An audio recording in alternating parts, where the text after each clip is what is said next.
Hi, I'm Brenda Power Ahmad, and you're watching OTV, where we offer solutions for living.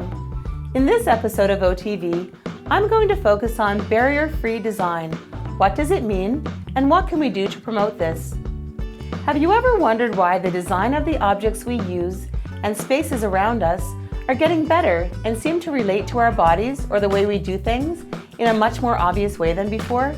Barrier-free design allows the greatest majority of people equal access to the private and public spaces of our built environment. The aim is to minimize or eliminate physical, cognitive, and sensory barriers in our homes, businesses, and public spaces, and even our streets. Consider the front entrance of a building. Sidewalk curbs, uneven walkways, multiple stairs, heavy doors, and lack of handrails. All these can prevent access because they can create barriers for individuals. Universal design methods such as curb cuts, level and slip-resistant walkway surfaces, properly designed ramps, accessible washrooms, automatic doors, lifts, and color-contrasted handrails are all examples of ways to support increased and barrier-free access, not only for folks with a physical disability, but for all of us, including children, the elderly, parents with strollers, and many others. Occupational therapy promotes a wide range of barrier-free design and universal design principles that have helped people make better buildings and spaces in our communities. There is a greater awareness in society that our buildings and spaces must be more accessible to the greatest majority of people. There are far more products and methods for creating barrier-free environments today than ever before, which can be great for finding the right product or design solution for an individual. Occupational therapists have the knowledge and experience to help facilitate the right approach by drawing on current research and best practices for creating barrier-free spaces. Occupational therapists provide helpful information and design advice to architects, designers, and contractors when it comes to creating barrier-free spaces inside homes, businesses, gardens, and even public spaces.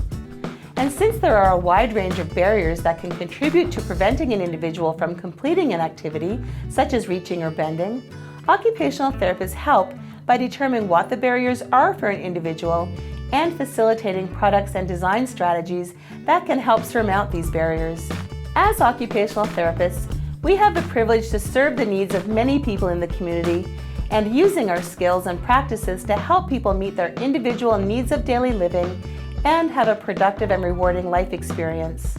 For many, this may only be accomplished by implementing a barrier-free experience in their homes, businesses, and places they like to visit. For example, for individuals with visual impairments, spaces should have adequate lighting, color contrasting surfaces where appropriate, tactile cueing and signage, as well as auditory alarm systems. For individuals with auditory impairments, visual signage and alarm systems, for example, flashing lights, are necessary. For someone in a wheelchair, a barrier-free experience may include modifications to their kitchen and washrooms. Fixtures such as light switches, sinks, paper towel dispensers, toilet paper dispensers, and grab bars must be installed at a height that can be reached from a seated position. Ultimately, the goal of barrier-free design is to promote equal access and participation for everyone. There have been many steps taken towards ensuring this type of design prevails in our communities. There are new laws supporting improved accessibility within Ontario as of January 2015. Is your building up to code? Consulting an occupational therapist can help to ensure your building meets the new criteria.